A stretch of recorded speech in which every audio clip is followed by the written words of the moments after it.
Sit down by the fire. It's Thanksgiving, and we're going to talk about the best stories of StarCraft.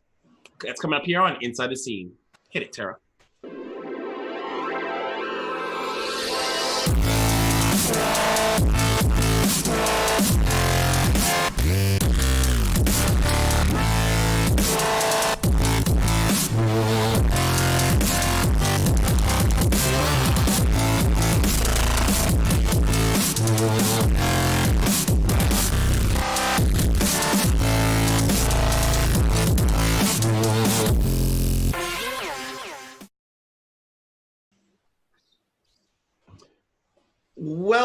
Welcome, pylons, probes, and overlords to Inside the Scene, the show where we dig up some of the best topics in StarCraft to bring to you, our awesome audience, and make up what's all good and cool. I'm your host, Drexamam, and I'm joined by my esteemed and amazing co-hosts. First and foremost, the unseekable Endersword. Unseekable? Okay. Unseekable. Cool. It's usually supposed to be an in, but that will work. On is okay too. You know what? Today's backwards day, so it's backwards day. Unseekable. Okay. What? No one told me. I've been doing everything forwards all day. I know. And the mysterious and the return of Andy Man. Andy. Hey. Nice. What's up? Gentlemen, welcome back. Inside the Scene, episode 16. 16. Mm-hmm. It's Thanksgiving for Americans, so happy Thanksgiving to you, Andy. Indeed. Hopefully everybody ate a lot of turkey and delicious food today. Or not turkey, if you don't eat turkey, that's fine. Whatever they ate. Whatever you ate. Hopefully you ate lots and enjoyed it. Dave, I don't think you didn't eat turkey. I feel like you don't. I mean, I can, but yeah, no, it's not my thing. Yeah, I'm not a big turkey guy, to be totally honest. It's really dry or something. Yeah, it's ham. I like ham. On ham okay. Is legit. Yeah, I'm totally down for ham. Ham's all right. Awesome. So absolutely. So guys, ladies and gentlemen, we're doing a special in between episodes. So this is like not our normal segments where we pick like a topic and we bring on our guests and we have all that stuff. Instead, we're gonna have a little bit of kickback with you guys in the community, and we're gonna have discussions about some of the best memories. But before that, we have all the best things that comes with StarCraft. Did you guys actually see any Home Story Cup before we get into all this stuff? Just a tiny. I was watching just a tiny bit as I got home from work, but yeah, I haven't had a chance yet. Yeah, wow. Just clips. Just on my list. Something about Jake eating his shoe. That's yes. Before we get into all this, I just want to emphasize that. So I was watching the Pylon show yesterday, as one does, and Jake said on the show that if there's no way that Rogue would come fifth in the group, they were going over the group stages, and they're looking over the groups, and someone's like, well. I think it was Artosis that mentioned something about Rogue, and they're picking their top four. And Jake said there's no world in which Rogue comes fifth in this group. It was just not possible. And they're like, but what if he does? He's like, I'd eat my shoe. I'd eat a shoe if that happened. Well, everyone was doubting Artosis at the big BlizzCon. Right. That's right.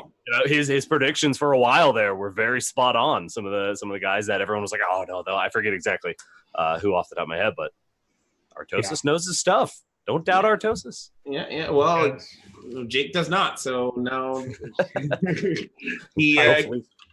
I'm pretty sure what happened was I don't remember the standings, but I'm pretty sure right now Rogue came fifth in the group, so he didn't get out of the group. So it's who he lost. Like.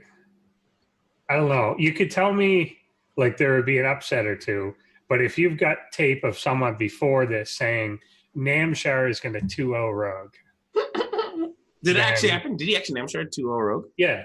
Oh. That's what happened. And it was like the decider too. Like Cyril has disrupted the flow of the StarCraft scene. Everything is changing. Hold on tight. It's like, I feel like we're in an episode like Deep Space Nine or in or Enterprise, and you're just like, I don't know, our chair starts shaking. You're like, oh no. What's that number one? You're like, Cyril has entered a temporal warp disruptor, and all the meta is done. It's weird. If you put Namshar and Rogue into like the Aligulac predictor, it just, instead of giving you a number, it just says, how dare you ask me this? Like shut it down. Like that's it. You know what though? That would have probably been good for gambling. I don't know if like there's sites. I wonder. There definitely are, but I don't know what the odds would have been. You can probably retroactively find out, but yeah, that would have been a good one. I know Home Story Cup has traditionally been like a crazy gambly day, especially like a few years back when it would still be like innovation versus White Raw and stuff like that. Like if you want to bet your money on White Raw, you'd get paid like 25 to 1 or something. And sometimes paid off. Exactly. Well, sometimes that's where those upsets come from. But yeah, I imagine that, and this is right after a patch too. So yeah, that's what makes it wonkier. Is it's hard to bet. Gets things that usually work may not work, whatever. Absolutely. So this is just how these kind of things end up flowing together, and then some of the other aspects that I don't know if I'm going to say. I forgot to decide if I was going to save it to the end or not. But we announced Kings of North Super. Yeah. Kings of North Super. So that's Super tournament. Yes. So we're doing a completely different style of Kings of North, and it's going to have life points, and players are going to choose who they're fighting against, and that all starts after Homestar Cup. Well, the week. Did you announce this on your Discord? I didn't see it there. Yeah, so we posted it was announced on Discord, and we have a trailer for it too as well, which I should have given Tara to play. That was my bad. Oh, there it is. I have no idea how I missed that. Right? Oh my God, let's watch it. Yeah, we could totally. Oh my God. See. Yeah. poor Terry's like, no one told me that. Really. That's fine, Tara. We'll get there. Yeah, you know what? I'll give you in the link. KOTN Discord. You'll find it if you scroll just a little bit in the KOTN channel. I'll give you the link, Tara. And you know what? That can be blamed on me because I totally had forgotten to give Tara. Either way, King of the North Super is happening. Very excited for that. Yeah. And Endersword, you and Andy Man are going to be the casters. I don't know if we didn't really deal with it, but it doesn't matter. People know now. Sorry, this is how you had to find out. Yeah. But it's quite all right. It might be harder than the robots. I'm not sure. Sure. Well, maybe be more unpredictable than the robots. Yeah. Well, especially with the new meta of whatever's going to merge, it should be interesting.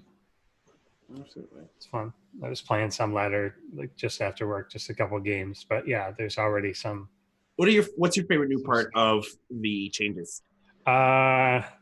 Maybe Tempest. I haven't used a lot of it yet, but Tempest is definitely feels different. I was playing some team games last night and like literally just ignoring everything to go to Stargate Tempest. Tempest looks so freaking cool. I love how fast they are. They're like fighter jets now. They're useful. They look cool. They feel cool, but they're way bigger than the hit points they have.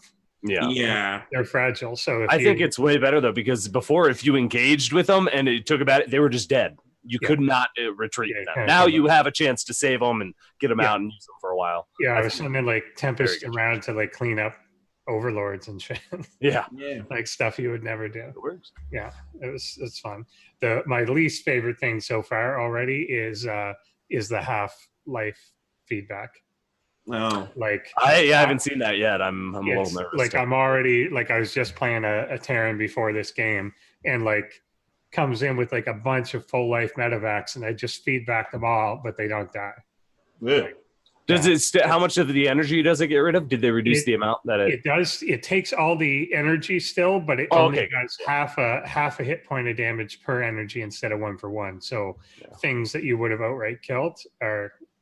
Well, I mean, they've talked about that's kind of what they were intending it to be. Was you know not just a killing blow. It's meant to disable and disarm, and make it not as useful. So as much as it sucks, I think it was kind of a necessary. It depends what it's for. So like I get it versus like say Vipers and stuff like that, where it's like it shouldn't be poke, whoever hits first like wins, like sort of thing. But the days of like you can leave a Zealot, a Stalker, and a High Templar to defend against a drop, like that was that's true. Yeah, that's he's still gonna unload his army. Like So that kind of sucks. Well, that is kind of. Well, because the boost is a cooldown as well, right? It's not exactly. not an energy, so it can still use that. It does nothing to that. Yeah, exactly. So things that you'd usually. And we'll see how it plays out. It's gone. Yeah. Well, it should make games more interesting, I think. Well, not more interesting. Games are already interesting, but like I think it'll have an effect on the overall just things. I think the drops are what's going to be most affected. I think you're right. Yeah, drops, because that's like you want to have something that does it very like low commitment. And it doesn't quite do it. But then there's a few trade-offs, like your like sentries with the cheaper hallucination is nice, but that's minor, but it's not minor. I'm always down for a sentry buff. Me too, right? It's a big thing, but it's a small thing. Like you have to feel it out to get that timing important. I think there should be an upgrade that allows sentries to shoot 2 beams instead of just 1. I agree. It's totally just like meta the whole StarCraft. Like we just changed the whole thing. It's just like you just be able to throw buildings. Why is the Disruptor not throwing buildings? Tara, do you have our trailer? All right, let's watch it. It's very short, so let's look at it. Let's take a look. Show the people the trailer. With the mothership core missing, Neve tries Feel to get the the oh my trailer. god, those band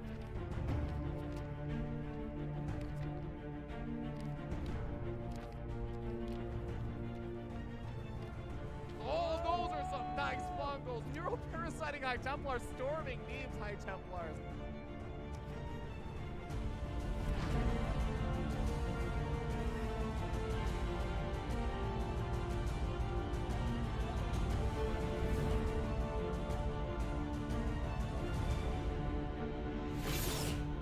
Woot.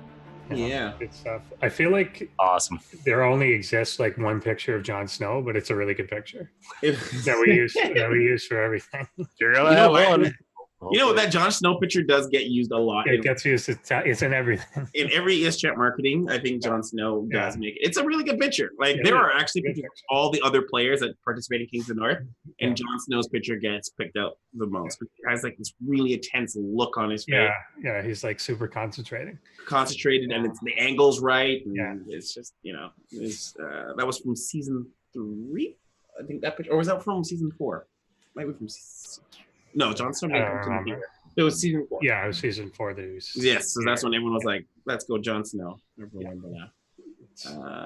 So yeah, that one. Season. Stay tuned. It's coming. Super. And yeah. So where are we at now? You want to kick us off? Let's do it. Where are we going? Did we did the challenge already? No. Oh, wait, I thought you said Andy. No, sorry. I thought you said Andy. All right, well, it doesn't matter. Go for it. But let's do that. Let's do the challenge. That makes sense. So we've got the StarCraft challenge. Let's see if you can guess who or what this is.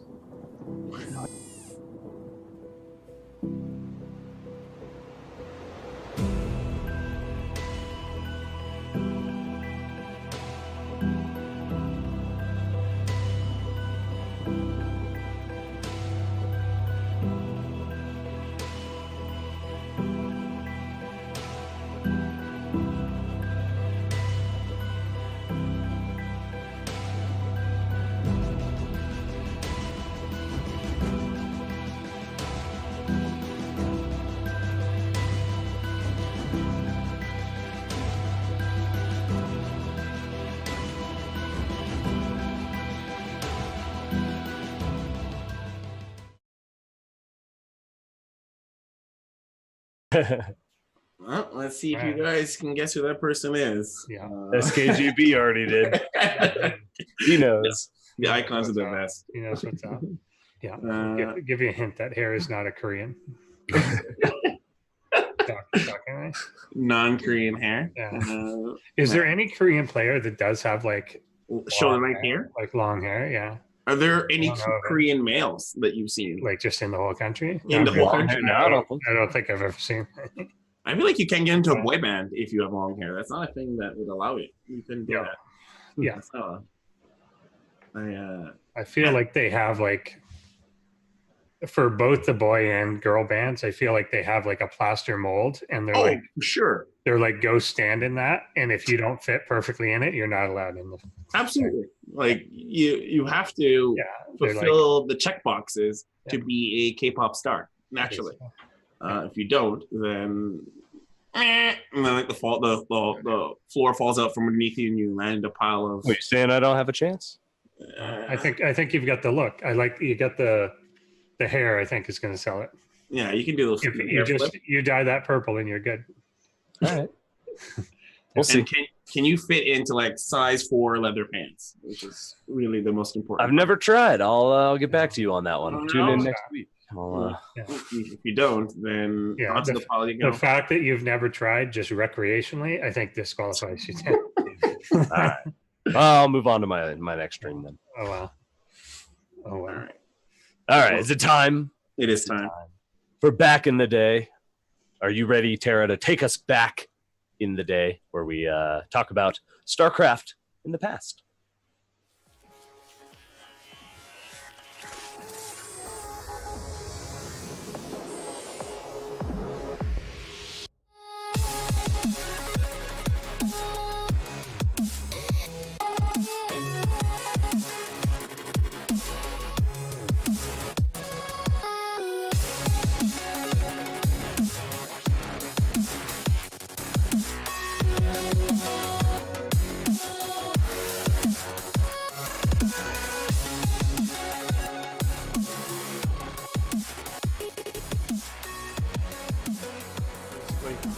Outside outside of Nada's primary expansion. Yeah.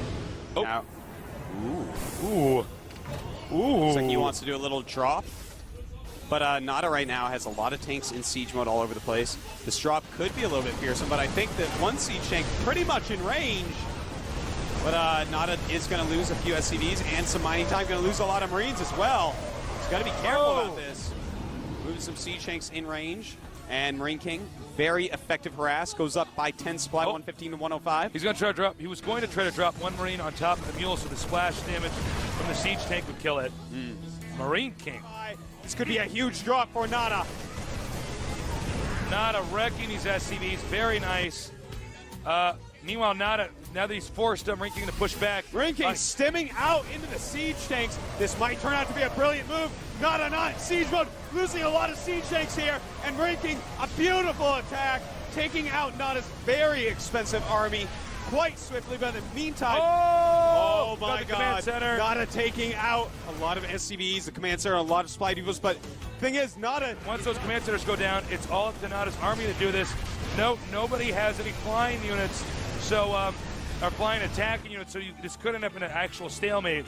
Marine King making a ton of barracks and factories in the bottom left of the map. Look at that, insane, but Nada going down there as well. Can Nada save his last command center? I don't know if he has enough. He has enough to make, he could make a Viking. He could actually make a Viking. Get one Viking out. Whoop. Otherwise, we may be seeing a draw here, Tasteless. We could have our first draw in StarCraft 2 GSL history. Firepower. He salvages that bunker. And he's going to go for it. Who's going to win first? Oh, he rushes back to that other bunker. And Nada's going to have to GG. He might try to go around. He's going to see what damage he can do over here. This is 9 Marines and a medevac with 6 SCVs and 2 mules against just 10 Marines. No, those Marines are pretty low on HP. Yeah, they're quite low. There's no medevac there to heal them. This is quite a TBT, Tasteless. Well, this is a TBT I will never forget. I'm sure our viewers feel the same way. And that's going to be it. Nada at 0 supply against 20.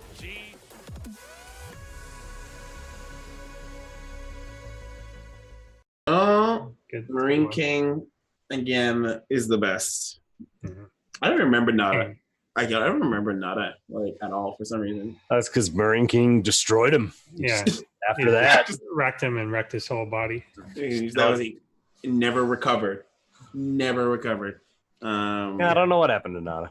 Yeah, he was in that list of people that people like Artosis would always say, like, if you weren't a follower of like Brood War, then like you were always told like this guy's a legend in Brood War, and then there maybe weren't, like they were good, but they weren't like a legend in StarCraft 2. You were like, all right, like I believe you. But and there's a lot of like Koreans who are like that. The ones that crossed over who were like, oh, apparently, and like, you know, it was a hard transition for a lot. Yeah, and then some people went the other way too, which is great. Like MC/Iron in Brood War, like when he made his like GSL debut, I remember people like just trashing him and being like this guy was so bad, he couldn't even, like, he never won anything in Pro League, he never did anything, whatever, and then he wins like that GSL or whatever. So slightly different games, slightly different skills, different champions. Absolutely. It was interesting how it flips the meta, like the overall like people meta, like upside down. You're like, oh, on this day, you know, you're on top here in this game, but you're just mediocre over here. Yeah, I think there's also a boom bust cycle. Like, given the maturity of Brood War, is if you're the type of person that was going to be super innovative and creative, it's too late for that. like you could still but like if your style is at all copyable, someone will just copy it like the next day, execute it better than you and win. Whereas in like StarCraft, Brood War, like there's not really, you're not going to win KSL, ASL through innovation.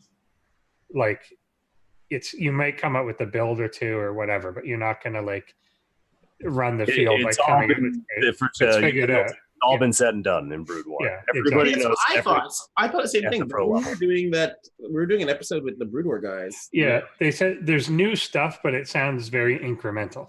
Yeah. Okay, I can agree with you. It's not like someone on like all of a sudden is like, all right, proxy reavers into Corsairs are now the new thing. Like it's not. There's only so much as that's viable. Yeah, like it's not this leaps and bound thing. Like, oh look, you can do this brand new thing that no one ever thought of. It's not that. It's more like their increments are like, oh, I could do this actually with like 5 dragoons instead of 6, and I can move things this way, and I can clump them slightly different. Like it's very incremental stuff. Could you imagine if they did like a balance patch to just it would that would be it'd break the game. Just like they did with StarCraft, just like a balance patch, the community just implode. Probably. Yeah, I would watch it though. I'd still watch it. You'd watch it implode, or you'd watch the change. Can I do both? Like, what happens? Yeah, I want to see a little bit of both. It's a perfect opportunity to. Speaking of watching, this is a perfect opportunity to see some art. You know, arts in StarCraft. Let's see what people have done across the community, and shown us their amazing talent. Tara.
I know we've talked about tattoos and stuff in StarCraft, and I've declared I'm not gonna put anything like that on my body. But I would take some of those art, like those big ones, and like I'd get a huge like frame and like put it up in my apartment for sure.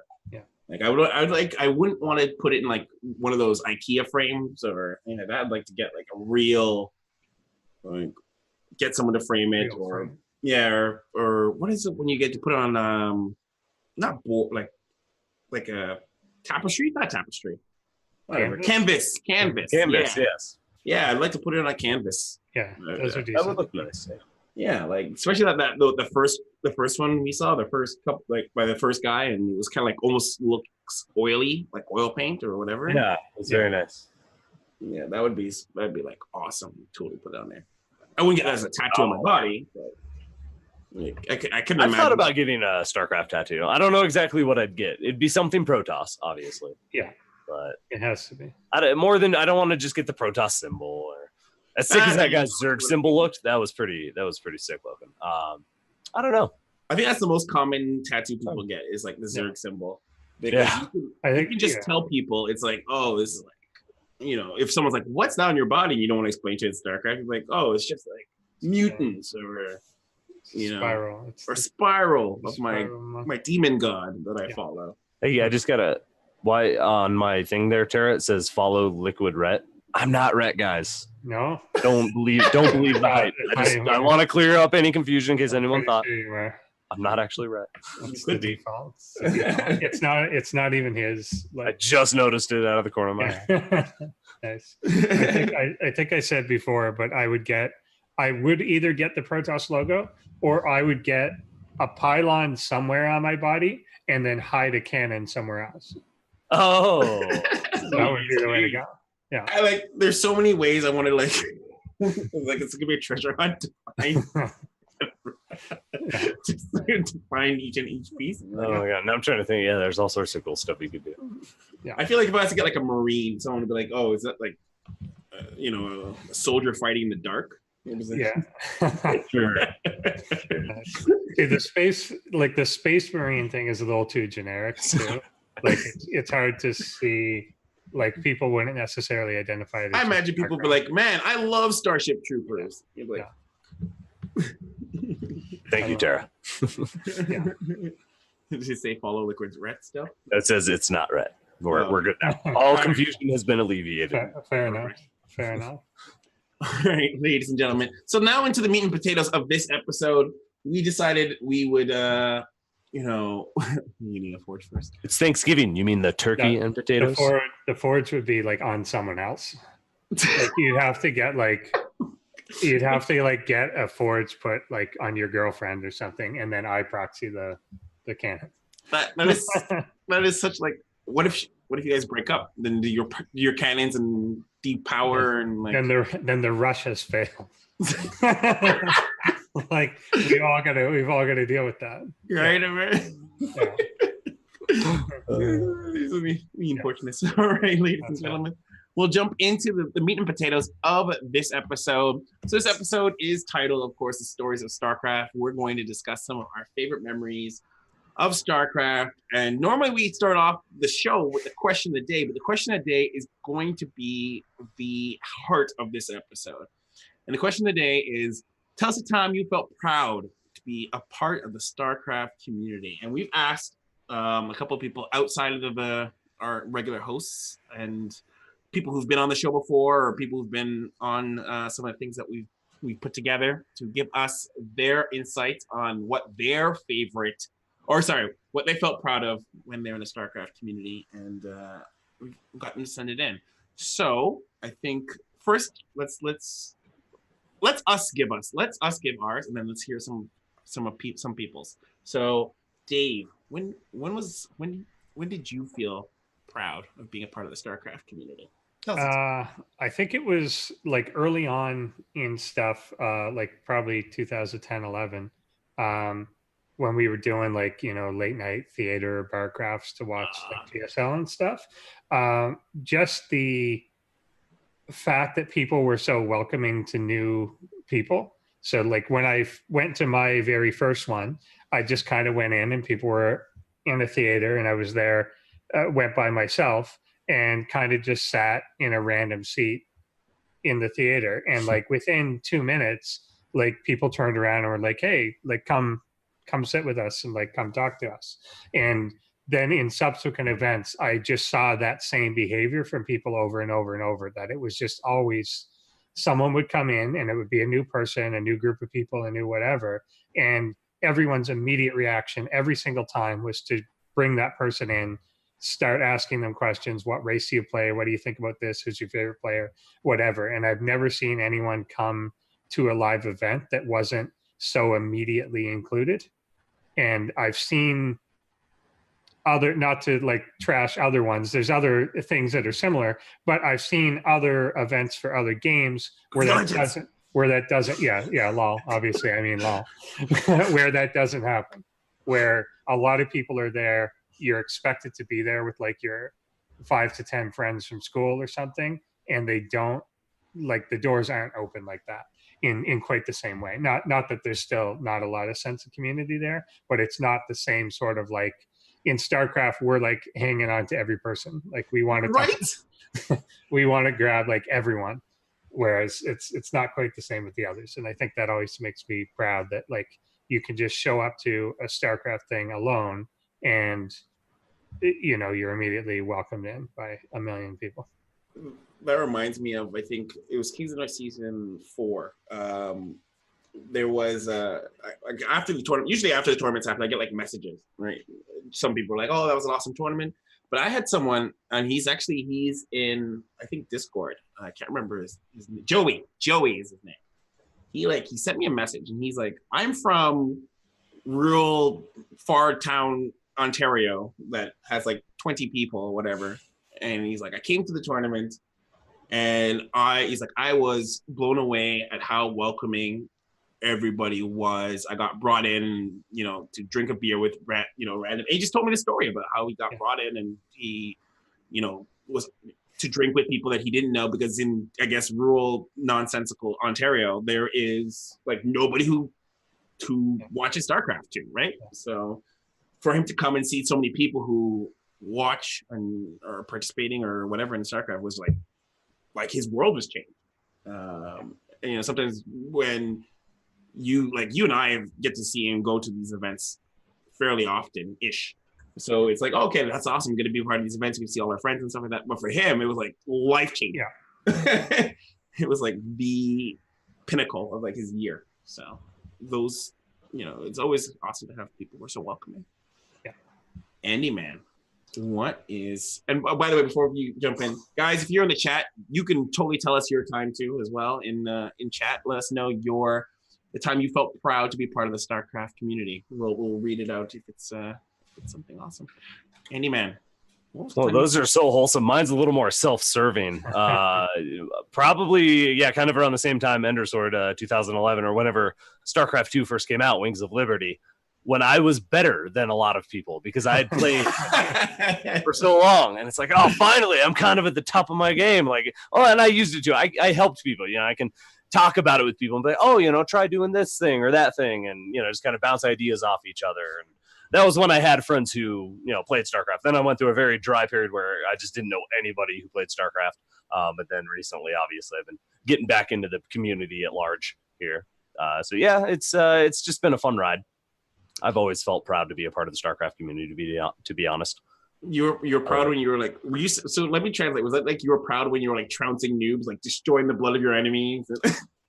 Sometimes, yes. No, not all the time. Just the fact that I knew so much about it for new players that had never played, you know, Brood War or anything. It was fun to share that experience and be like, oh yeah, it's cool that you're getting on board with this, and we can now both talk about StarCraft kind of thing. So yeah. Oh, it's always been hard for me to come by people who enjoy StarCraft, though. Absolutely, it can be kind of one of those in real life, obviously not on the internet. You can throw a rock, you'll find them on the internet. Yeah, there are people all over the place. Yeah, but no, in real life, yeah, I don't have anybody currently in my general real life vicinity that I play StarCraft with or know that plays StarCraft. So you need to move. I guess I got to go where the action's at. You just gotta move.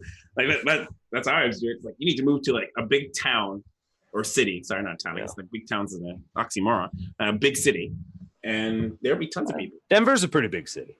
We're pretty. Denver. Where? Capital of Colorado. No, I did go. My first I went to DreamHack in Austin just recently this summer, and that also I was very, very excited. That was my first big StarCraft event that I've actually ever been to in my 20 years of playing StarCraft. So I was very proud to be a part of the hype there and be able to cheer on, you know, Mana as he's kicking ass, because I've been watching Mana for a long time, and just the excitement that we all share is just the coolest part. I love that. That's my favorite part. Guys, you're making me all touchy-feely. But there's still so many more. Hold on. Let me tell you my story. Goodness. Yes. Okay. Yeah. So the time I was most proud of being part of the StarCraft community would have to be during Kings of the North season 2. And I don't think I actually only ever told this story because I kind of kept it to myself. But during Kings of the North season 2, we had Scarlet participating in the tournament. There were two things. So the first one was we had Scarlet participating in the tournament, and we had this is to give you guys context. Kings of North season 2 was in a house. We had this house that we borrowed or / rented out, and it was kind of like a little mini home story cup in Toronto kind of thing. And we only had our Kickstarter. We did like a Kickstarter. We did like something like crowdsource, and the people who put the most money got to come to the house and be VIPs. And we had this one guy who he put like a ton of money, and he came to the house. And the thing about the house was some people were expecting like a studio, and they got to the house, they're like, "Oh my god, what is this?" But they were total sports, awesome sports. And this guy comes up to me, and he goes, "Can I talk to Scarlet?" And I was like, I'm like, "Man, you put money into this. You 100% can talk to Scarlet. There's absolutely no problem." 100%. Because the players are just hanging out. The players didn't think anything of it. They're like, whatever, right? They're just hanging out, eating food, whatever. And this guy goes and he sits down beside Scarlet. He doesn't say anything. He's starstruck. He is stunned, frightened, whatever have you. And I'm like, say something. I urge him to say something. And he goes, "Scarlet, I'm your biggest fan. I watch your games, and it's so awesome that you're here, and I get to meet you here, and I'm very happy." And Scarlet's like, "Oh, cool, awesome. Do you want to do you want to take a picture?" And this guy's like he froze, like Messiah himself had revealed himself in front of her. And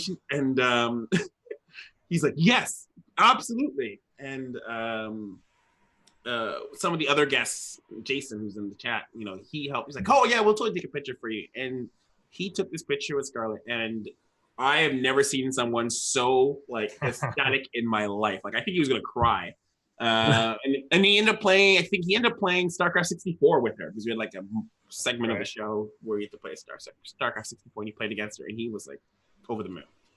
But my actual favorite memory, which happened at the same tournament, was when Scarlet was playing. I was trying to.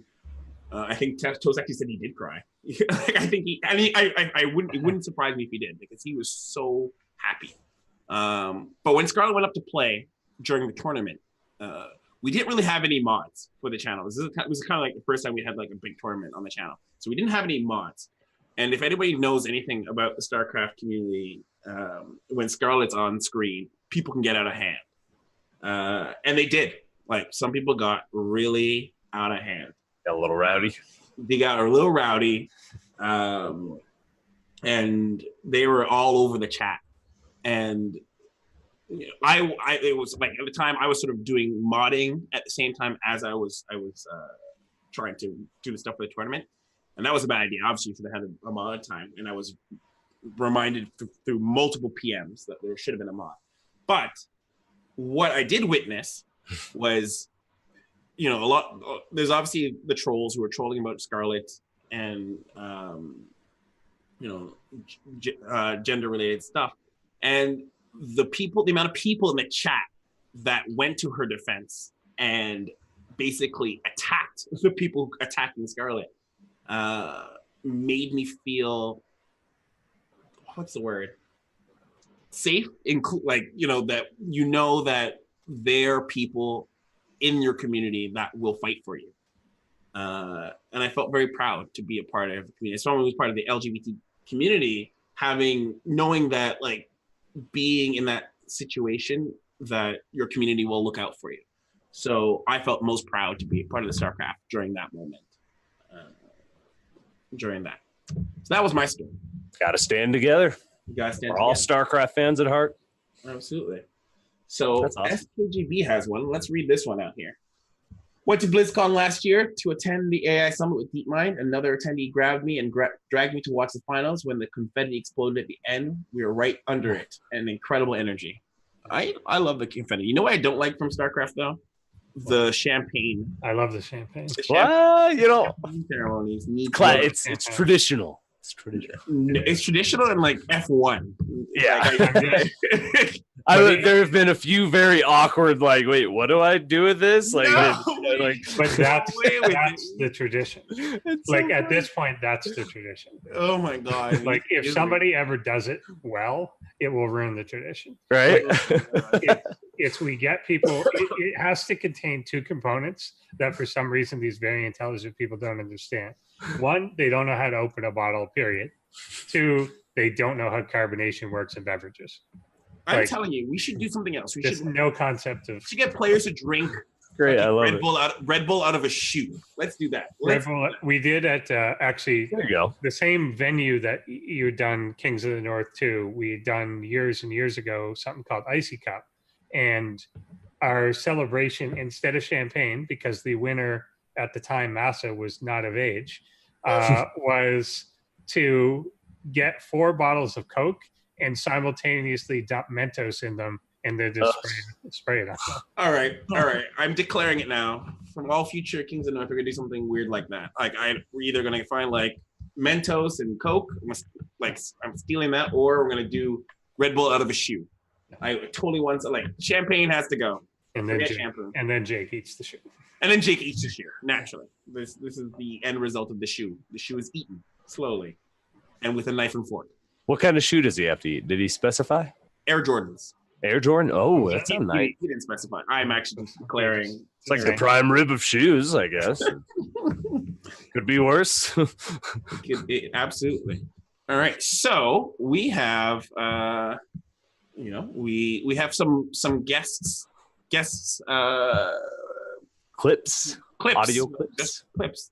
So why don't we, and then everyone here has the folder, I think, or at least we can click on the folder.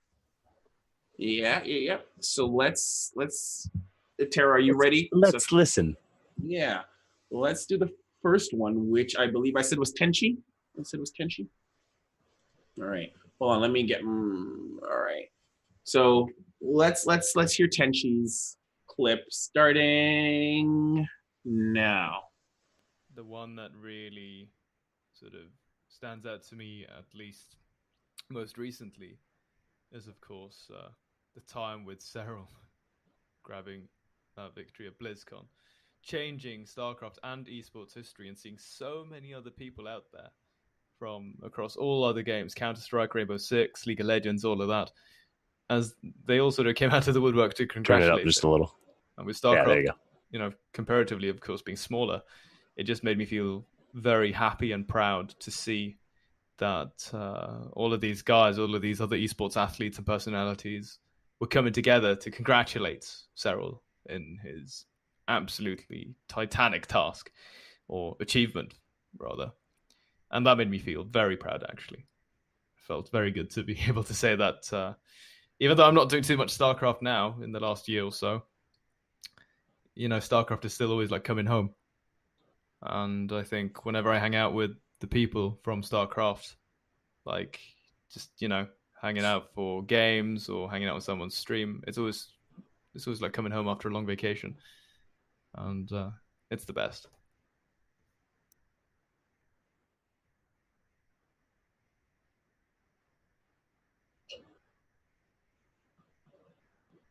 Awesome. There we go. Yeah, I like that sort of thing. We've talked about it, I think, here before, but StarCraft being like the prestige game a little bit, like nobody in the other games really like trashes or does not respect StarCraft. So like if you tell someone that plays whatever, Melee or LOL or CSGO or whatever, like that's the StarCraft champion over there, they're going like, no one's gonna, like they're gonna be like, yeah, he's good. They know it's a hard game. Like, yeah, or in the case of Sarah, they're gonna say, why is he white? But not Korean. Yeah, or is he human? I don't understand what's happening. But yeah, like there's a respect there, and I always say too, like one of the pride things of StarCraft is when you hear other people from other games, like you hear a kid explain to their mom why esports is okay, and they're like, no, mom, it's like a real thing. Like you don't understand. Like in Korea, there's these guys that play this game called StarCraft, and it's like they play like with the speed of like a concert pianist, and like you need the skills of like a chess master and like whatever. And they're then mental athletes. Yeah, and then the mom's like, "Oh, is the game you play like that?" And he's like, "No, but I could do this like floss dance and whatever." But anyway, Koreans are good. I was like, yeah, you're not going to show your mom like Fortnite as your example of oh god, I would hope not. Esports pinnacle.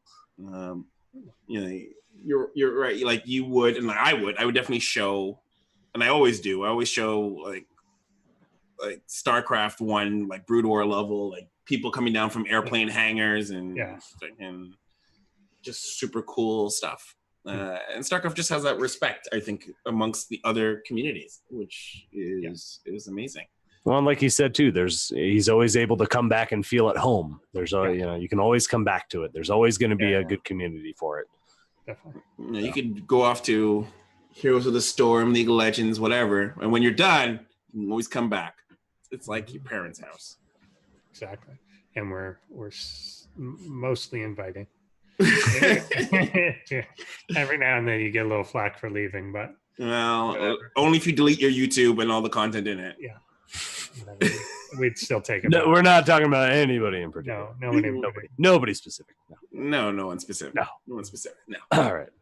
We got another clip. Yeah, let's hear Brown Bear. Why don't we let's hear Brown Bears. Hey, I'm Brown Bear. One time that I was really proud to be a part of the StarCraft community was back in 2016. It was kind of a tough time for the game, so Juck Attack and Neuro, a couple of community members, released a video just kind of talking through some things, talking about how to approach tough times in a healthy way, just generally providing some really good leadership. It made me feel like the community was a strong place, a vibrant place, like a really resilient place, just generally a good place to be, and I was proud to be a part of it.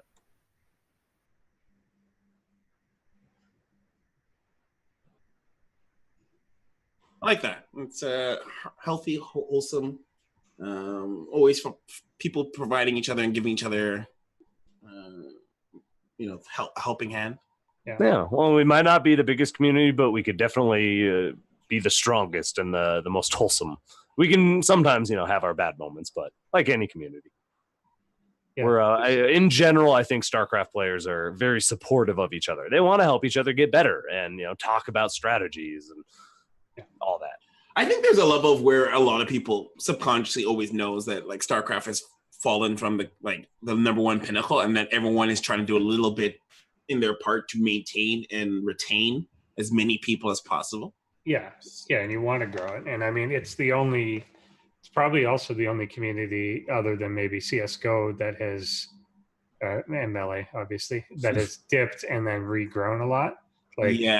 It's we're back.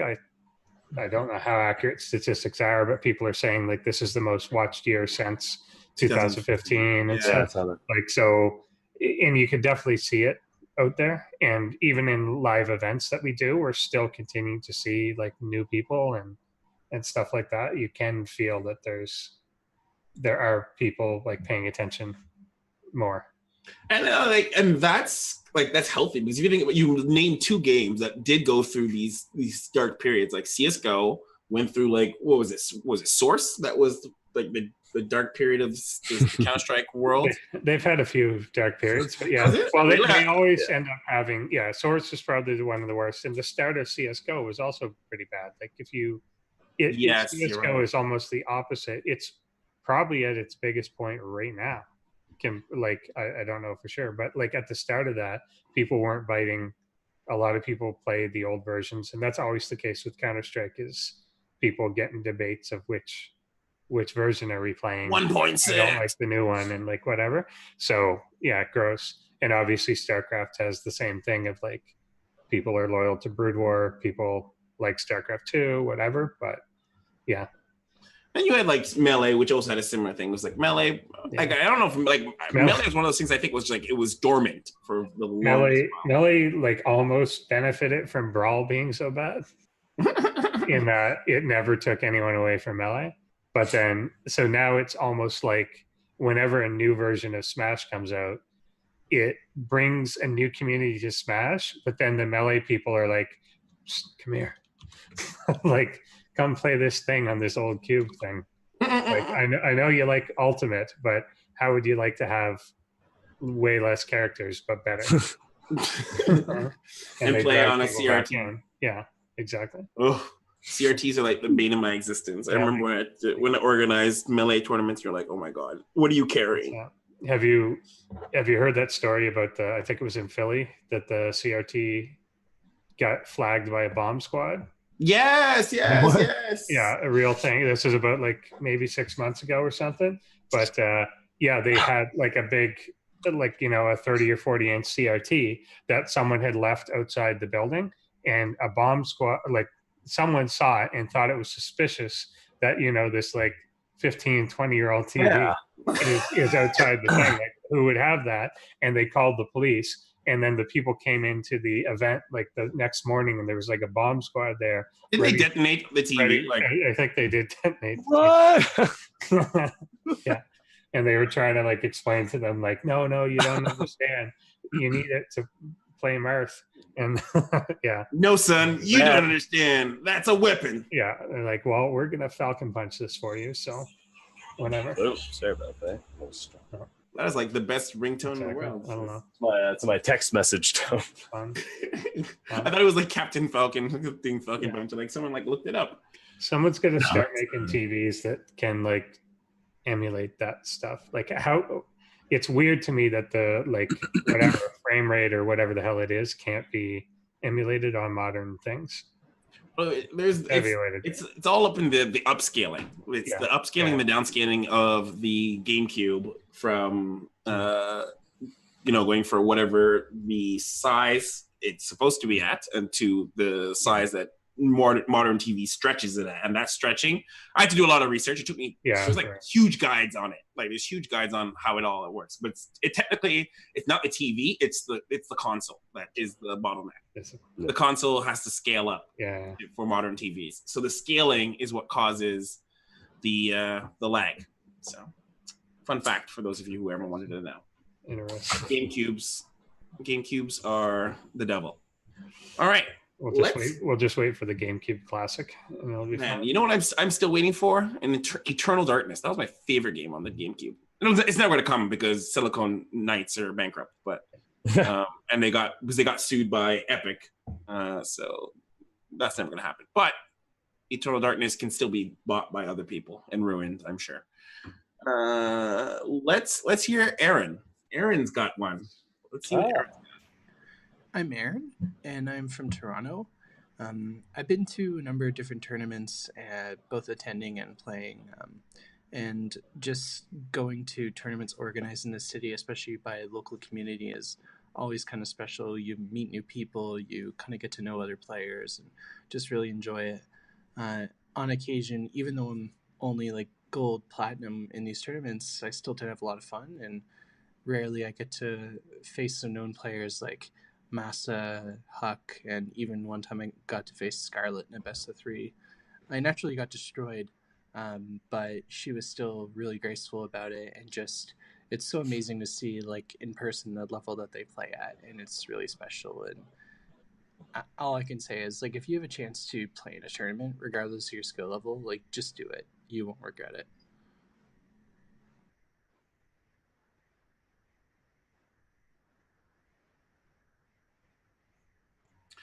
Good words. I love it.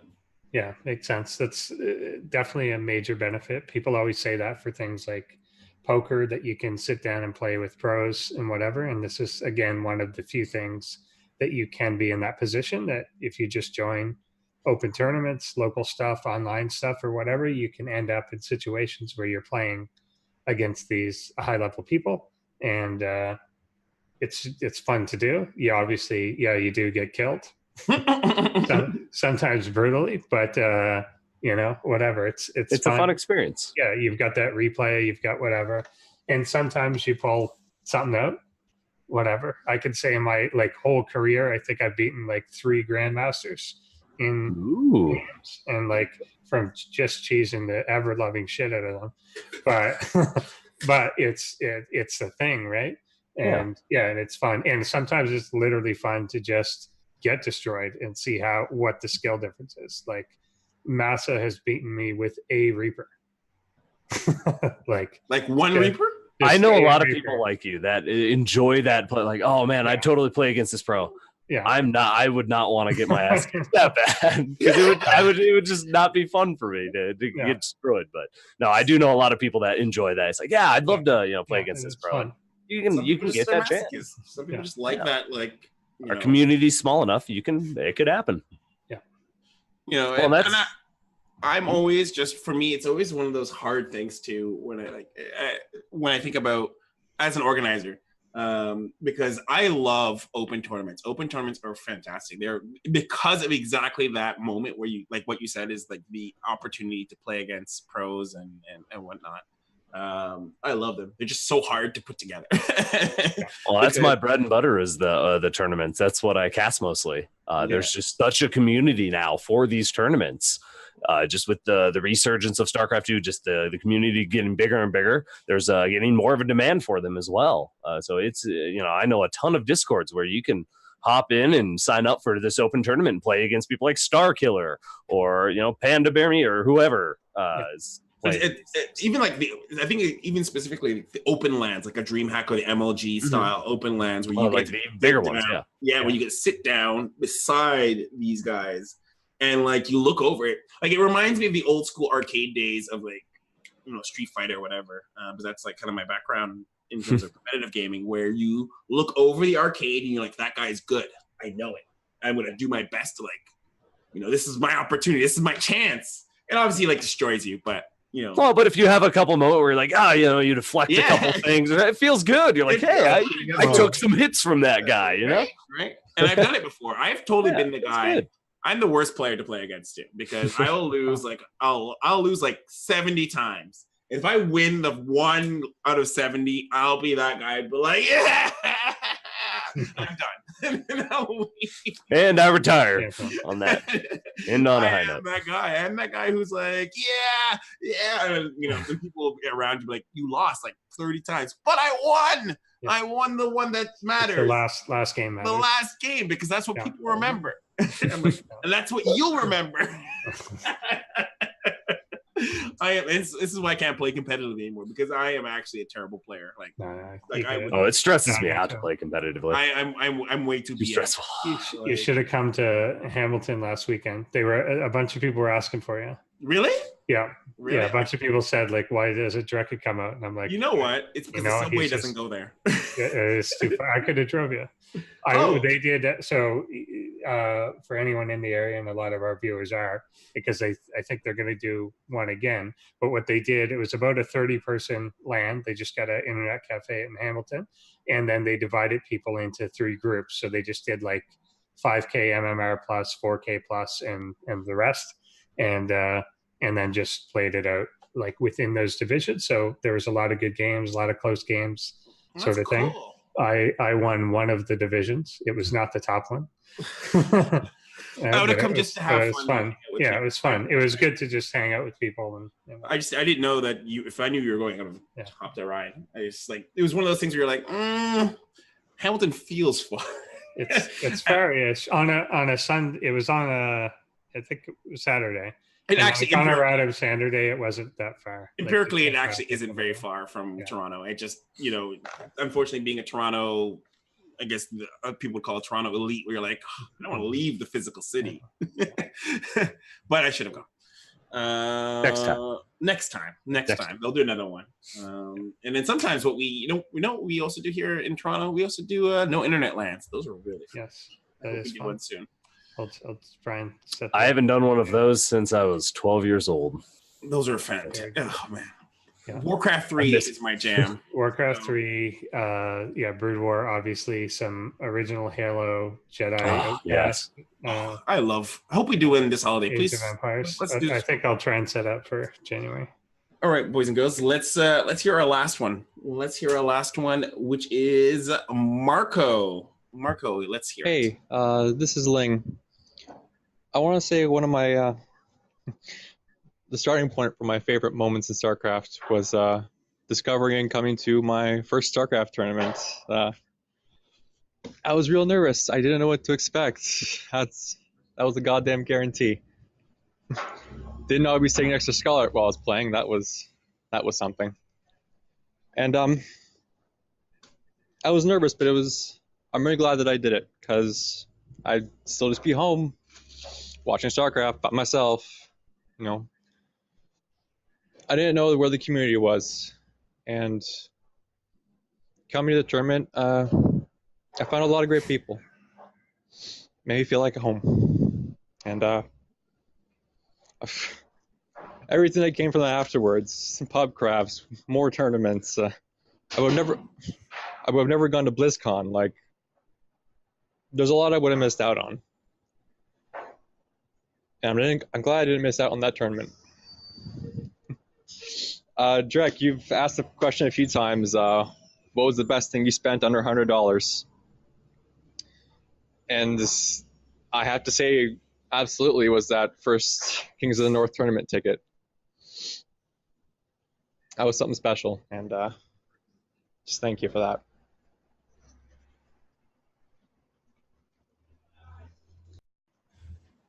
Hey. That was like the most emotional. Yeah, it was very emotional. That was I'm pretty sure I see a tear there on Drek's. Yeah. Just a little, just one. I think one thing that people are always surprised at is that accessibility. Like, he says it there, that, just like sitting next to someone like Scarlet, like being able to be around these people that you idolize is a huge deal. Someone that we recently met, like from Toronto, came to a couple Barcrafts, but she went to her first tournament in Montreal. And she was saying, like for weeks afterwards, like, I can't believe how accessible everyone was. I could just walk into the player area and hang out with these people and meet these people. And I could get a picture with this guy who was a picture with Huck, who was my screensaver for like 3 years or something, like that sort of thing. And like to actually meet these people. So I went to DreamHack and got a picture with MC and MMA. No problems. They're just like, oh yeah, sure. And they both put their arms around me. I'm like, oh my God, this is amazing. Yeah. Yeah, it's a great community. I just have to say, like, when I was going through these videos, I didn't actually like I didn't listen to all of them. I just wanted to hear the quality of it, and I didn't actually know he was going to say that at the end. And I was like, oh my God, nice little surprise. And I'll say something like putting on tournaments, like especially like independent tournaments, they're a lot of work, and sometimes you're just like, fuck, why am I doing this? This is exhausting. Like, this is like exhausting, and sometimes you lose money at the end of it. You're like, God, why am I doing it? And then when you hear things like that, you're just like, that's why I'm doing it. That's why I put these things together. That's why you practically kill yourself, because it's for the people, for the community, and it's for the awesome things you get to bring to people. So that was a huge shout out to everybody who submitted their memories, and I'm very thankful and grateful. Even though I'm not celebrating Thanksgiving, I can still be thankful for all of you guys who are here watching, thankful for you guys who are part of this community, thankful for Jae-yoon for that host. I'm just thankful for moral of the story, get out and play some tournaments. There's lots of them you can get signed up for, from Diamond and under all the way up to Grandmaster tournaments. You can win money, you can win pizza, it's just there's a lot of fun to be had. The Pizza Weekly. Yeah, the Pizza Weekly. Lots of tournaments you guys can get involved in, and it's even if you just do it once, it's a fun experience. Yeah, it's tournaments, and that seems to be like the general theme. Obviously, is like gatherings, like whether you go to a DreamHack or you go to your local LAN, or if you go to a Barcraft, getting to meet people in the community is probably like the biggest part. Yeah, for sure. So go we're always spirited.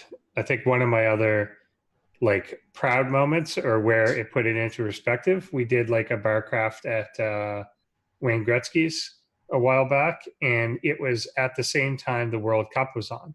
And so you remember this? And we were, so there's one area that's like all the restaurant section, and like a bunch of people were in there watching World Cup stuff, and we're out in the main front bar area and watching it must have been an MLG. It was the one where Scarlet off racist Protoss and one with like a stomach ring, and people were going we're going nuts. Going absolutely nuts to the point that like random like people from like football fans were coming in and asking us what the hell we're so happy about and like what we're watching, and like so like one by one small groups of people throughout the day just kept coming over and being like, what is this? Like, I remember why are you enjoying this thing? What is like, exactly. And we're awesome. Like, see how like point at the soccer screen and be like, see how your guys barely move and nothing ever happens? This is the opposite. I remember I had to explain to an old couple who came over like, oh, that's nice. Yeah. It's like, that means they didn't understand. I know. But at least they tried. They tried. Yeah. They tried. Absolutely. All right. So that was everyone's good thoughts.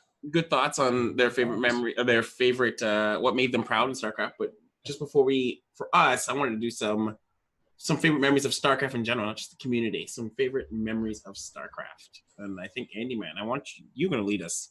Am I? Yeah. Do we have my video ready? My first experience, and honestly, that it almost is my favorite memory. Just the first time that you boot up StarCraft back when you're 10 years old, 12, however old. Well, yeah. How old were you? How old was I? I was 10 years old when I started. It was probably about 6 months after the release. My brother had gotten a copy from someone at school because my parents weren't big on video games. We had a computer, and that's it. No console, nothing for a long, long time. And I had to sneak playing StarCraft. I had to do it late at night, figure out the password, and back in the days when I didn't have my own computer. I actually don't know how old I was at that time, so I'm going to actually have to do some... 1998. 1998, yeah. What do you remember when you were I was born? 13, so I was 13. Okay. When that happened. Anyway, yeah, it's we've got a clip here. The intro to StarCraft. I'm sure a handful of you have seen it. If you have not, you're about to. This is the first experience that many people have had with StarCraft. Let's go and take a look at Andy's first experience. Show us, Tara. Show us. All right. So one thing I always I remember when Blizzard first released these games, it was like the cinematics is what you killed for. Oh, you're not muted. We shouldn't be muted. We shouldn't be. Okay. I don't think we are. Are we muted? I remember this. Yeah. Okay. Yeah. Andy, man, do you remember where you were when you first saw this part? Somewhere in my bedroom. My computer was located in a public space. So not public space, like living room or whatever. So that was it. I did share a room with my brother. We had a divider up and all that, and I always had to use his computer because his was better than mine. He learned how to build computers and everything before me, so I had to always play on his. I remember no, this is not the one where he's like, "I love you, Sarge." No, that one's good too, though. I'd say all the original StarCraft cinematics are phenomenal for watching. Yeah. Blizzard's always killed it with their cinematics. Okay.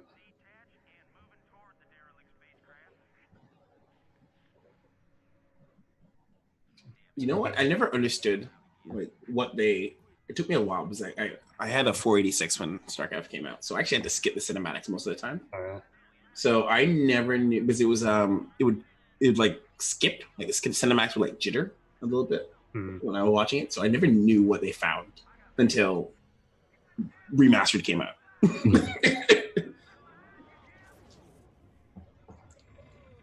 Oh, can we get a little more volume on the clip there? Just a little. Shit's about to go down. Oh.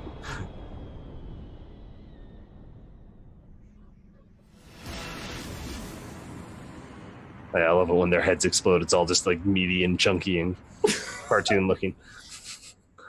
StarCraft. So I didn't know until StarCraft Remastered came out that was a carrier. Yep. I had no clue that was a carrier. Yeah, the cinematics aren't always exactly perfectly true to what happens in gameplay. No. I was like, I don't remember that special ability from Carriers. Yeah. That's new. That's a new one for me. I guess that's technically supposed to be the Planet Purifier. Something like that. It's just a big energy weapon that rips through things and kills them. Makes sense. We'll say too, the Brood War intro also phenomenally is awesome. I didn't send you that, so obviously I don't expect that to play, but go watch it, people. Look Brood it up. War intro that's the one where they're in the trench. That is my favorite. Absolutely. That one's sweet. Yeah, the guy's listening to his music. It's just like, whatever, we're all dead. That's great. Take us out of orbit, Mr. I can't remember. It's like, take us out of orbit. It's like, but sir, out of orbit. You're like, oh. And you're like, yes, excellent. Actually, StarCraft 64 was one of my favorite things because I thought it was these bee's knees when StarCraft 64 came out. That was one, yeah, because I never had a console, so I only heard about it and never got to experience. But I did read just recently, apparently Mike Morhaime hated it. It was just a horrible port, in his opinion, which, you know, isn't too far off from what I've read. Yeah, it wasn't. So it's very hard to micro. It is what oh God, I can't even imagine microing on an N64. What? There isn't any micro, and when you play multiplayer, it's split screen. So oh God, that is what that was. So I'm kind of glad I didn't have to experience that. I don't know. You know what? Back in the day, if you think about the limitation of technology and that kind of time, and you're like, oh man, you'd bring your friends over and like, this is StarCraft, right? Because like some people didn't have computers that would run it or whatever. So you're like, this is how you can play it. It was like, let's play at your house. And, you know, I'd played a couple of times with people where we had like little StarCraft parties. Because I used to have like melee parties back in my day and like at my house. And so instead we had like StarCraft 64 when it came out and we played just like we would, you know, just like the parties we'd have. So it didn't last very long because then people just wanted to play melee. But at least for a short time, we played StarCraft 64 like religiously. So, and yeah, what's your favorite memory, Dave, of just StarCraft in general? Probably, I think I've got kind of two. My selfish memory is probably the first time that I beat like a GM in a tournament, like in a casted setting for something like reasonably important. It was for like a WCS qualifier thing. And obviously I didn't hear it at the time, but I went back and found the VOD of it. And it's basically like, all right, here's this guy and here's like a GM. So the GM's going to win and we're just talking over this sort of thing. And then there's like the moment where they realize that what I'm doing is going to work. And then they're like, oh, this sneaky guy, like he's going to pull this off. And then I do. So that was kind of my first, like my best memory. I think that was like 2012. So yeah, that was kind of good. But my probably best memory was the like Stefano celebration at a tournament in Toronto where like during the celebration, like multiple people were injured. like by Stefano. like he's somehow in the act of him like celebrating and like getting picked up or something. Frodan fell off the stage and like banged his head on something, and then part of him being like picked up or jumping around, he like kicked Lauren Elise in the head. Was that an NA? That sounds like an NASL. Yeah, there was an NASL one, and it was also one of the first tournaments that I think did the right thing for a celebration. He won. They came out, did champagne, flag waving, screaming, confetti, whatever they did, and that was it. That was the end of the stream. No one asked him a question. No one did an interview with him. It was just no one's like, "How do you feel?" They celebrated, zoomed out, and cut the stream. And I think that's the way they should end, basically. You don't think there shouldn't be like, how do you feel? You just won. No, it's always stupid. They're never going to say anything. Although Stefano would probably give a better answer than most. But again, you know, it's never going to be good. Like, I'd rather see them come. Like, it takes you back to like the old, like, do you want them to ask Firebat Hero a question, or do you want him to take off his shirt and run into the ocean? I want him to run into the ocean. Yeah, like, that's way better. like you want to see like the big explosion and then like that's it. I think my favorite memory in StarCraft overall, like the whole thing, is when I first saw. I don't actually remember the year, and I don't remember the tournament, but it was definitely Brood War, and it would definitely involve Flash, and it was Flash versus some other name, important Korean player, Brood War days, and he was like coming out of an airplane landed. It was Jin Air. It was definitely a Jin Air tournament, and this hangar comes down. This hangar comes down from the rafters. And his opponent's just standing there, and all these fans are just screaming for him, like, ah! He's like in his white shirt, whatever. And I'm like, what am I watching? This is like the coolest thing ever. And then they cut to the runway because this tournament's hanging in this hangar. Like, this isn't a hangar. And the guy came down on like a refueling station. And then they cut to this onto the street, and this Jin airplane lands on the tarmac. And the doors open, and then Flash walks out. Yeah. And like everybody loses their mind because lands out this airplane. And obviously, you have the Korean stewardess. They're all in the line. They bow or whatever. As he comes down off this, and he jumps in like one of those golf carts, and he drives into the hangar where all the fans are waiting for him. And you're just like, am I watching like freaking gods about to like it was the most intense thing I've ever seen in my life. And I knew, I'm like, whatever this thing is, I need to be a part of it. That's when I decided. We need to get back to more of that stuff. It was I know there's a lot of reasons why people don't do it, like legal reasons and whatever, but there needs to be goddamn entrance music for people. Like, I agree. Like there just has to be, and we've done it before. Like, one of the best, I think, intros to it for. I think it was a Red Bull Battlegrounds or something like that, but they did that little AWOL Nation Sail song, and like all the players came out and like they introduced them like it was an all-star game sort of thing of like one what was player that? What was that for? I think it was a Red Bull. I know there was something like early on. Day 9 was casting, and that player Last Shadow was there wearing like a sickness mask or something. But it was like an early on sort of thing. But that doesn't exist. But every player should have theme music, and there should be like an entrance to them and everything. It shouldn't just be like coming out, shaking hands, and going to their booth or whatever. I like Chat's idea with that. Make them get like an inch within each other's faces and stare each other down for a solid 30 seconds before they're allowed to play. Yeah, I feel like they make pictures like that, but they've been taken at separate times. And they paste them together where they look like they're like about exactly. To play. You know what? That sounds actually really cool. We should do that. All a weigh-in would be cool, where we like measure their keyboard, and we put up like a tail of the tape thing, and we're like, the DPI they use and which switches they're on, and stuff. Oh my god, that's actually kind of cool. Like, not a bad idea. Yeah, like their stats, and it's like the DPI and like And sponsors would love it, to be honest. Like, you're always looking for something that's like. Someone clip this. Promotes this is important. Sponsors and stuff like that. Like, clearly, everyone wants their keyboard and mouse and headset and like whatever it is to be like advertised. So why not do it? Someone clip this. This is important. This is actually something that could be like really super cool. Actually, all of it's cool. Get it out there. They've tried with other things. Remember, for a while they were doing like heart rate monitors too. Heart rate monitors. Oh, really? Yeah. What? While they're playing, probably. Yeah, while they're playing, like they had see what their heart rate gets to. Oh no, I do vaguely remember that. And there was one player who's like in the super intense scenario, and it like barely goes up. It's like, how would you get that though? Like, how would you get that information? Like, you just put something on the heart rate monitor. They've done their pulse somewhere. They've done it for chess games before. Yeah, it's the coolest. Holy crap! That was like the coolest thing.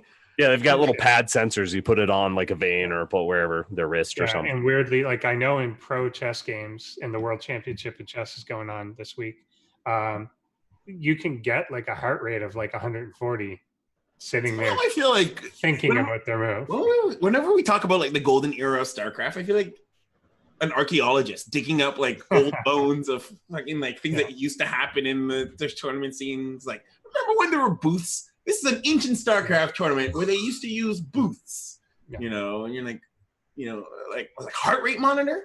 In regards to, I will say, StarCraft is the only video game that I've ever just dripped sweat in the middle of a game. I would just sit there and it gets so intense. I just start dripping sweat, and I'm like, what is happening? And all of a sudden, my shirt's wet. And it's just because I'm so stressed or thinking, so like, oh, I got to do this. You get going quick, your body reacts. You should totally. I wonder. It should be a sweat meter. We'll add that in. Yeah. The only game I've ever sweat while playing during. Yeah, I don't think that EJK has ever done a tournament where he's ended with his shirt on. Like he just peels it off during the tournament. Well, sometimes there's no air conditioning, and EJK has to show off show off them guns, right? Yeah, and Todd can't play in the heat. Yeah, absolutely. So, someone did clip it. So I'm gonna have to. I want to find I think we should totally have intro music and heart rate monitors will probably be the hardest thing, but that I know that I think it was an MLG that did it. I want to say, but it was like short lived. Like it didn't really add anything. It was just. I have to admit, has anyone ever felt like tournaments feel, other than a home story cup, but tournaments in general feel very homogenous? Yeah, they're very samey. There's a pro and a con to that. One part of the reason they're samey, I feel at this point, is because that's the format people want. Yeah. But even just the presentation, not even just the tournament format of brackets, whatever, but like the heart rate monitor, all those cool stuff that you talk we haven't seen that in years. I can't tell you the last time I've seen someone try something that was like, that's why when I decided to do Kings of the North Super, it was all that came from Red Bull. Red Bull did that format, and that hasn't happened again in the last time this format appeared was Red Bull in 2015 or 14 or whenever they did the format, right? And they did it once and no one's done it again. But Red Bull, I find, was one of the most innovative organizers. Yeah, they tried stuff, which is good. And they also alternated between they did open tournaments, like the one in Detroit. They did the live tournament where you need players that are really on board with that, that are going to make it fun.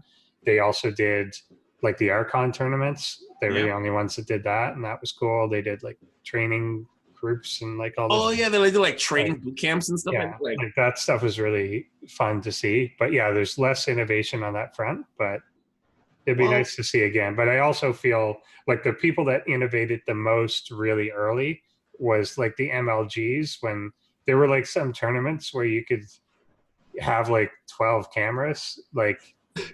They had the Octocast thing, and you could open the stream and the players' views and a backstage camera. They had all this stuff, but then they kind of it didn't really catch on. It was. I remember when MLG tried to do pay-per-view. Man, the backlash. I remember the whole "I Get It" episode of Sundance's career. I get it, guys. I get you don't want to pay for it. I get it. Did he actually? Was that an episode, a real episode? It was. Wasn't he on it was something It was something live on 3. Live on 3. A live on 3 or Inside the Game or something. And the whole thing was just the meme was I get it. I get it. Remember when people like that used to show up on random podcasts? That would be awesome. Yeah. Sundance used to show up on Live on 3 all the time. Mm-hmm. And Robert Olin and. Yeah. Oh my God, Robert Olin. You never see it. Yeah, he was funny. He was a funny guy. All right, so I think we've done a big trip down memory lane. I feel like we've all hit a lot of our fine points. Was there anything that you guys think we missed before we get close to wrapping up this special episode? No, not off the top of my head. That was the best sound. Pretty extensive. We didn't. My favorite memory was not the intro. That's just my first. I thought it was your favorite. Not my favorite. That was just. I just thought that was an important memory that we would all be able to share together. Yeah. No, mine's it's much more personal. 2 a.m. On my brother's computer when I'm not supposed to be playing, when I'm playing custom Brood War games. Was definitely some of my favorite memories. Just some of if I was able to pull off a certain micro maneuver that was required for this specific game, it just felt so good to be able to do that. I missed that maneuver. So good. It was an old game called Heaven's. I think it was Heaven's Last Defense. I forget. It's called Heaven's Last Defense now. Heaven versus Hell. Heaven's Last Stand. It's had a bunch of different names. It's still in existence. It is still in existence. Yeah, and I was playing it on Brood War when it kind of first came out, and oh man, when I was able to do just cool maneuvers and pick off and kill somebody else's hero, and then get out barely with mine. It just felt good. I miss the Brood War. And I used to be one of those ladder elites where I used to shame people who played in custom games. That was like, I was like, I'm like, why would you play in custom games when you could be on the ladder? Like that was me. I was one of those people. Like especially in Warcraft 3, I was super like when we had clan matches, we used to have clan wars and stuff. And Linglord knows. I used to be all up on my clan. Like whenever I would see somebody who was in our clan who would be like playing custom games and not laddering, I'd be like, yo, you don't. What do you do? Yeah, like what are you doing? That was me. So. Like, because back in those days too, like even like Warcraft 3, you had like you're like having in your clan, because clans were like super important then. Like what icon your clan people had, because like someone came into your channel and they saw your icons weren't like all like the higher level icons or whatever, they just like shit all over your clan. But like we had someone who had like the highest level, which was like 1,000 wins or something, which like now that I think about it, was pretty cool, like to have like those icons. Like prestige. It was prestige. It was like a prestige. Yeah. I don't really see a lot in StarCraft 2 because no one like cares about your icon now. Yeah. But back then, your icon reflect your wins. So, I mean, it does. Well, one, they're optional because it's portraits, but like the highest ones are like 1,000 wins. Meanwhile, everyone that plays has like 20,000 games played. Okay, so it doesn't matter. But like you wouldn't, unless you click on the name, you wouldn't like know that. Like if you came in and you saw the Banshee, and even if that is the case, still having 1,000 wins is like no, like you can't scoff at it. It means you've played the game. Yeah, right. So even if you are technically like your seasoned veteran at that point, like even if your win rate is terrible, you're still likely to kick most people's butts. Like that was, I guess, what it generally showed. I always love those like the custom rooms where people are like, 2v2 noobs only, and then you go in and they played like 6,000 games. You know what the funny thing is that's entrapment. Like that's like you like lure people in. You're like, come. and then the best part is when you came in and they hit the go button, so they lock you in. It's done. Yeah, exactly. So like, 1v1, no rush. You're like, oh hey, what's going on? And then you're like locked in. The countdown timer's already gone. And you're like, oh my god, where are we going? Yeah, that's something I do kind of miss from things is NR 15, NR 20. No rush. Nobody does. Everyone jokes about it still, but obviously nobody does. Oh yeah, no one would ever do it now. Yeah. I miss free for alls. Like getting together with your buddies and playing free for alls. Like back in our day, NR 20 meant something. Yeah, exactly, man. It was like a sacred trust. It was a sacred trust, right? And like if you had a group of people who broke it, you become a pariah because like, that guy's a rusher. He's a rusher. Don't trust him, so you become NR 20 was more sacred than who was actually on your team. Like at any point during the game, you could just unclick your teammates and end this thing. Those are the best ones where you're playing the game, and suddenly you look over your mini map, the area that you could see can no longer be seen. You're like, oh my god, what just happened? I no longer have an ally. And then suddenly these battle cruisers come out of the fog of war. You're like, no. And so when you sometimes have that moment, oh, maybe he did that on accident. Maybe what's he doing? Oh God. Why was I programmed to feel pain? Brood War, how we missed thee. Oh man.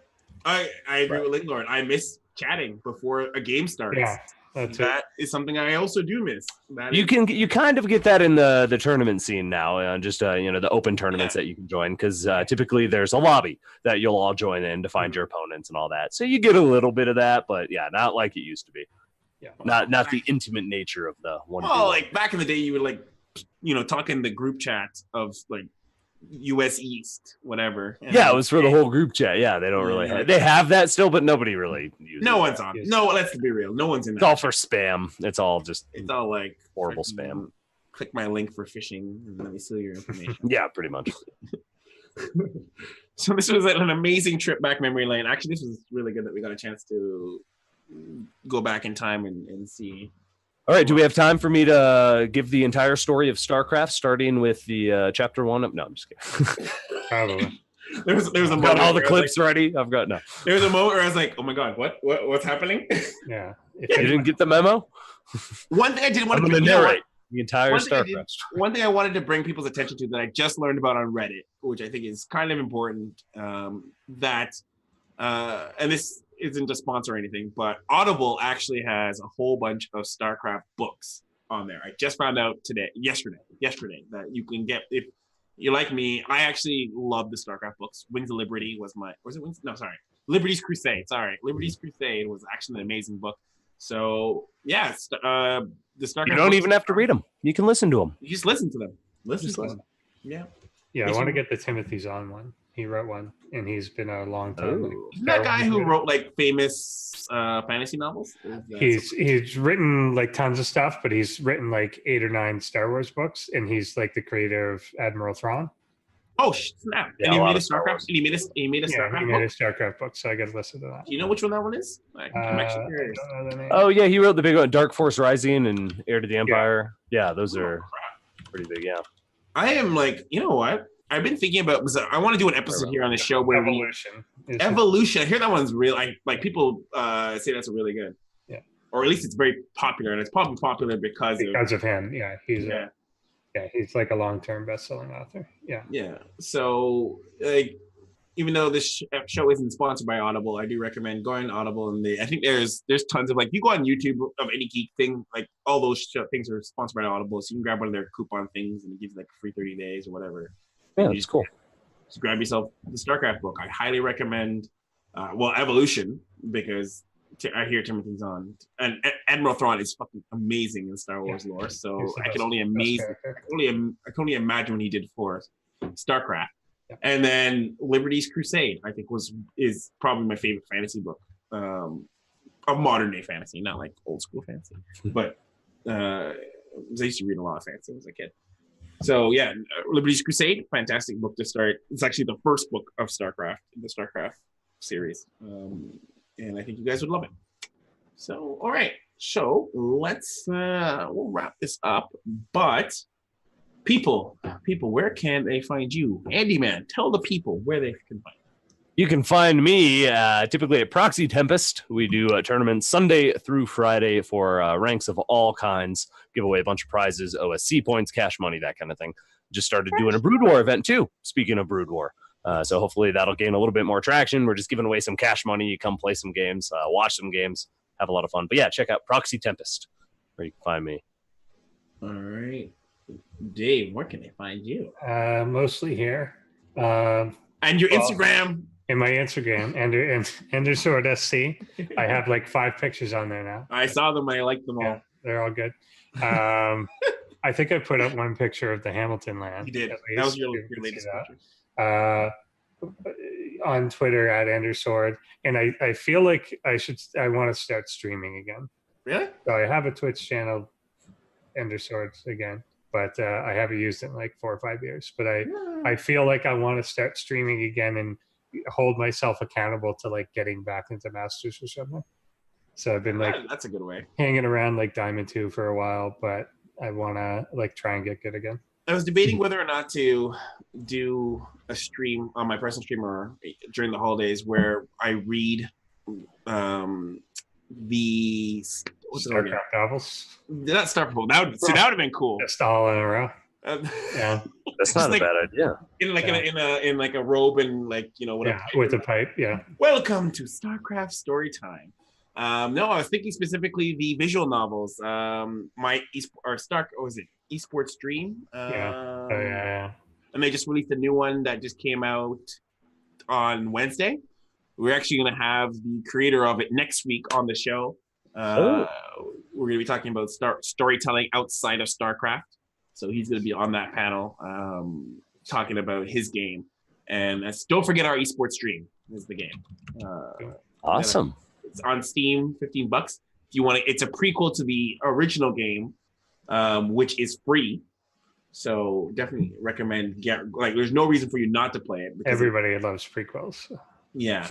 I want to see a version of StarCraft, like a prequel, where Terran, Zerg, and Protoss has not met each other and they're just coexisting peacefully on their own worlds. But the Zerg and the Protoss were never coexisting; they were hunting each other.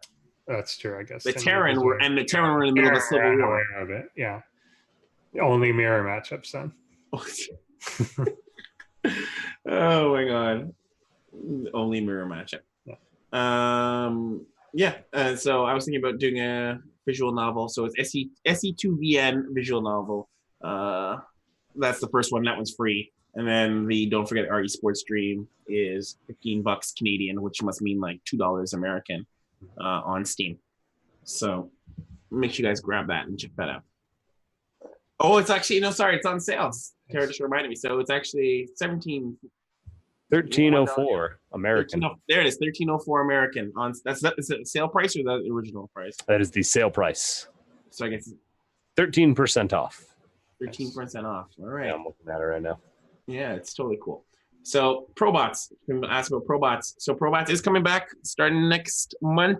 We'll have like at least I don't have the exact date of when we're coming back, but we'll probably have part of the season, then break for holidays, and then start back up in January again. So, but we'll all be here like for that too. Well, hopefully I didn't ask you. I'm just telling you now.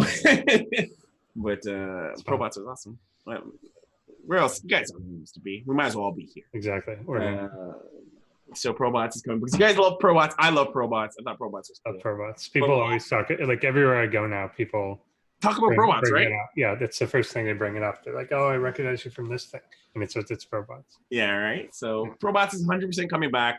Those of you asking, we had a really great season, and then on the other side, Kings of the North, Supa is also happening. So we're gonna be next week, starting next week, and then every Friday. Well, one other Friday after that, and then the finals on Saturday.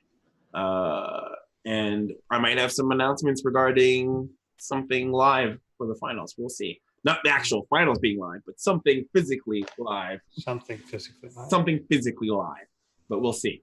You guys who have supported us on many different platforms you guys are the driving force for making that happen. So, speaking of platforms and support and all that stuff, different ways to keep these shows and tournaments and all these cool things from happening. I don't know. I almost said from keep them from happening. Give us money. We'll stop it all.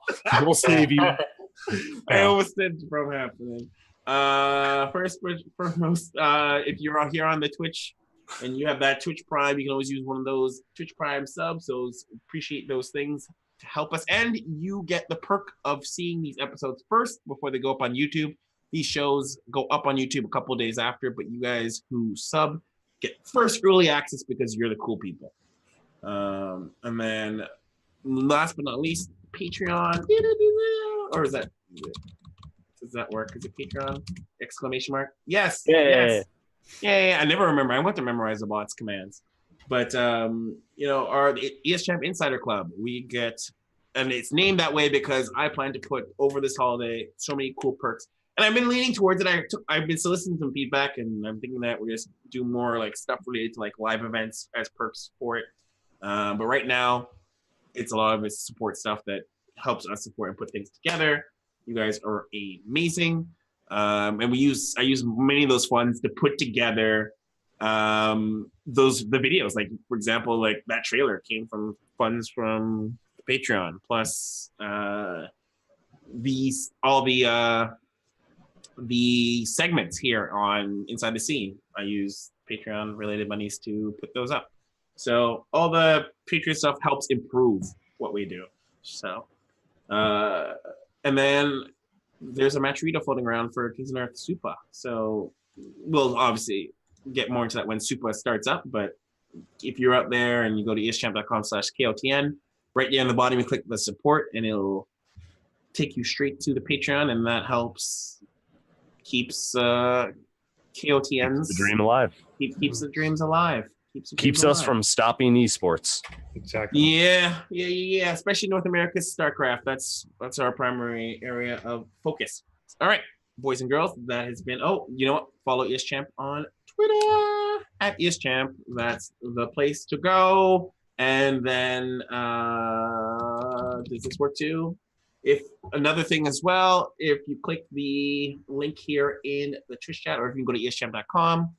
and choose your favorite show, Kings of the North, Probots, or Inside the Scene. You just put your email in, and I send out an email on whatever updates, because social media is very busy. So if you want to know when the Kings of the North is happening or when the next ProBot season's be announced, you don't really have to wait for Twitter or on the show. I send out an email that lists out, this is what's happening, who's going to be here, here's where you can find information. So I find email works out really cool to let people know.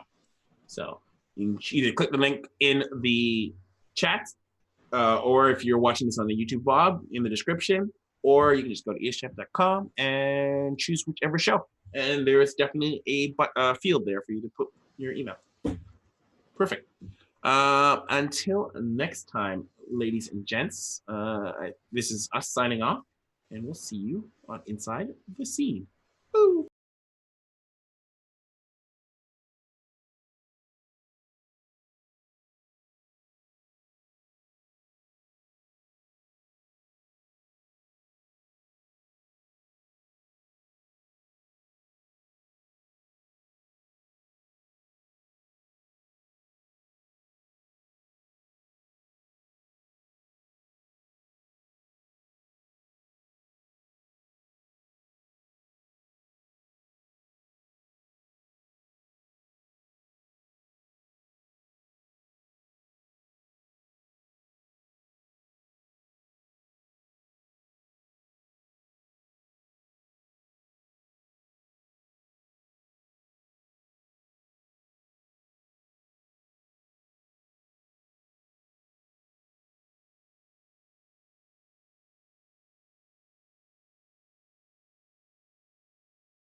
I'm alone, I'm a broken home. I gave you all the bricks that I own and know.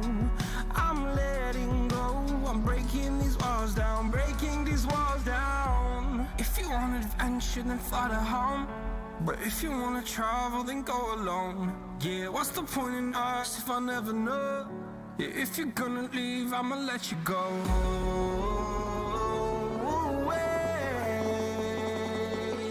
I'm tired.